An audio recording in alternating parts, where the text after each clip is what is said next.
Welcome बच्चों। आज आप लोगों के सामने हम एक नया टॉपिक लेकर प्रस्तुत किए हैं। चैप्टर का नाम है हेलोल्केन एंड हेलोइन और यह हेलोल्केन हेलोइन का पार्ट 2 है।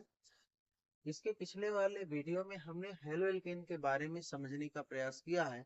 उन बिंदुओं को आप समझ लेने के पश्चात इस चैप्टर को आप आसानी से पढ़ सकते हैं और उन बिंदुओं को पढ़ने के पश्चात आपको इस चैप्टर को पढ़ने में कठिनाई नहीं।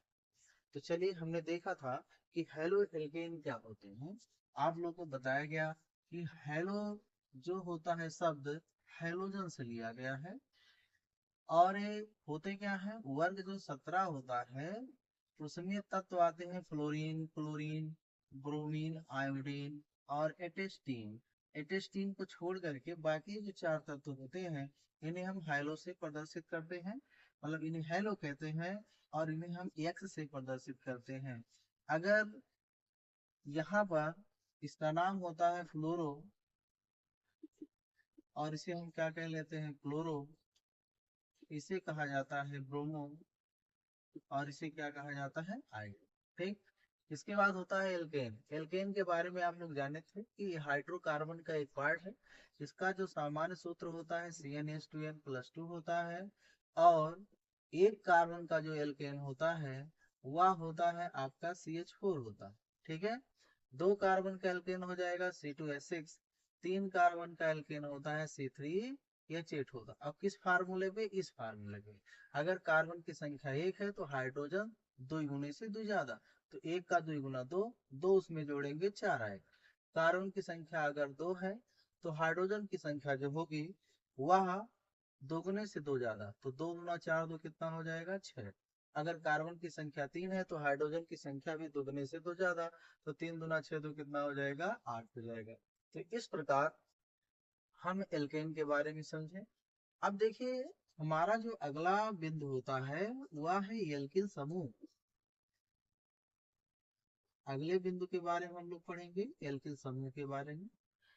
एल्किल समूह क्या होता है, जब किसी एल्केन से, एल्केन को हम आर से प्रदर्शित करते हैं, एक हाइड्रोजन परमाणु निकल जाए तब आग का बचता है केवल आर और इसी को बोला जाता है एल्किल समूह।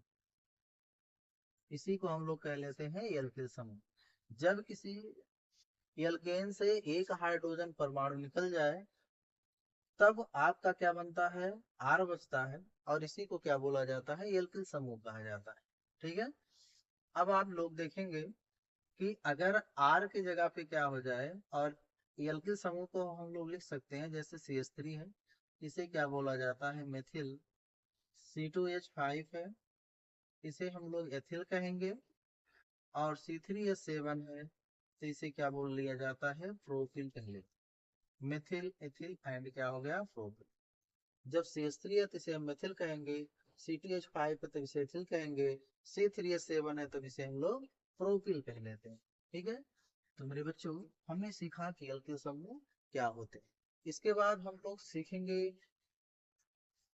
हेलो एल्केन कैसे बनता है। इसी का एक दूसरा नाम होता है एल्किल हैलाइड। इसी का एक दूसरा नाम होता है एल्किल हैलाइड। तो चलिए आइए हम लोग देखते हैं कि एल्किल हैलाइड किसे आप लोग कह सकते हैं। देखिए, जब किसी एल्किल समूह से कोई हैलोजन परमाणु जुड़ जाए तब उसे हम लोग क्या कहते हैं, एल्किल हैलाइड कह लेते हैं। हमारे पास आर है जिसे हम एल्किल समूह कहेंगे और इससे यक्स आकर के जुड़ा तो एल्किल से हैलोजन जुड़ा, इसलिए इसे क्या बोला गया, एल्किल हैलाइड। यानी यक्स जो होता है हमारा हैलाइड समूह। ठीक।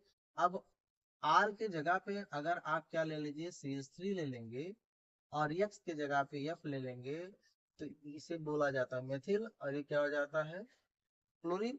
इसे बोला जाएगा मेथिल क्लोराइड, मेथिल फ्लूराइड कहेंगे इसे। अगर आर की जगह पे हम ले लेते हैं C2H5 और यहाँ पर Cl तो इसका नाम क्या हो जाएगा, एथिल क्लोराइड। तो हम सीखेंगे एल्किल हैलाइड कैसे बनता है। जब किसी एल्केन से एक हाइड्रोजन परमाणु निष्कासित होता है तब बचा हुआ जो समूह होता है उसी को हम लोग क्या कहते हैं, एल्किल कहते हैं। अब इसी एल्किल से जब कोई हैलोजन परमाणु आकर जुड़ेगा तब बनेगा आपका क्या, यहाँ पर आपका एल्किल समूह है, इसी से कोई हैलोजन आकर के जुड़ा तो आपका बना RX, इसी को क्या बोला गया, एल्किल हैलाइड हम लोग कह देते हैं। ठीक, अगर आपका R मान लीजिए CH3 हो गया और X हमने Cl लिया तो इसे क्या बोला जाएगा, इस समूह को बोला जाता है मेथिल, मेथिल क्लोराइड। अगर R की जगह पे C2H5 यहाँ पर हमने Cl लिया तो इसे क्या बोला जाएगा, एथिल क्लोराइड इसे कहेंगे। ठीक है, यदि R की जगह पे हमने C3H7 ले लिया और यहाँ पर Cl है तो इसका नाम क्या हो जाता है, प्रोपिल क्लोराइड। इसे क्या कहा जाएगा, प्रोपिल क्लोराइड कहा जाएगा। तो इस प्रकार हमने सीखा कि हेलो एल्केन का या एल्किल हैलाइड का निर्माण कैसे हो। ठीक है, इसमें से थोड़ा सा हम केवल हेलोइरिन के बारे में समझ करके उसको छोड़ देंगे। पहले हम एल्किल हैलाइड के सभी बिंदुओं को चर्चा करेंगे, उसके बाद फिर हेलोइरिन के बारे में चर्चा करेंगे। यहाँ पर आपका अगला है हेलोइरिन, इसी को एरिल हैलाइड भी कहा जाता है। देखिए, जब बेंजीन रिंग से क्या हो जाता है, जब बेंजीन रिंग से कोई हैलोजन परमाणु आकर जुड़ जाए तब उसी को क्या बोला जाता है, एरिल हैलाइड या हेलोइरिन कहते हैं। अब ये हैलोजन परमाणु कौन कौन हो सकते हैं, क्लोरीन भी हो सकते हैं, क्लोरीन भी हो सकते हैं, ब्रोमीन भी हो सकते हैं, आयोडीन। ठीक है, और इनका रिंग से जुड़ने के बाद नाम होता है फ्लोराइड, फ्लोराइड, ब्रोमाइड, आयोडाइड। ठीक है, तो तो चलिए इसे हम, जब हैलोजन परमाणु बेंजीन रिंग से जुड़ता है तब इसे क्या बोला जाता है, हेलोइरिन कहा जाता है। क्या कहा जाता है बच्चों, हेलोइरिन कहा जाता है। ठीक है, तो अब हम सीखेंगे एल्किल हैलाइड के बारे में। यहाँ पर क्या है, एल्किल हैलाइड, एल्किल हैलाइड को हम RX से डिनोट करते हैं। ठीक है, एल्किल हैलाइड क्या होता है, जब किसी एल्किल समूह से हैलोजन परमाणु जुड़ जाए तो इसे क्या बोला जाता है, एल्किल हैलाइड कहते हैं।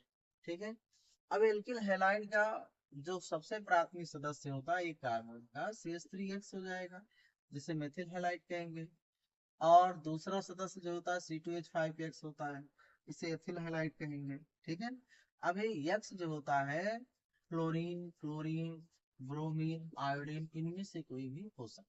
ठीक है, चलिए बच्चों, तो इसके बाद हम अगले बिंदु पर चर्चा करेंगे, क्या एल्किल हैलाइड का वर्गीकरण, एल्किल हैलाइड का वर्गीकरण। ठीक है, क्लासिफिकेशन, इसका वर्गीकरण 3 आधारों पे किया जाता है। पहला होता है एल्किल समूह की संख्या के आधार पर,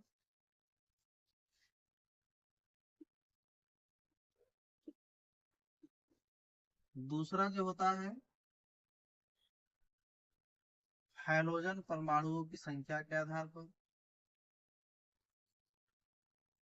संख्या के आधार पर, और तीसरा जो होता है संकरण के आधार,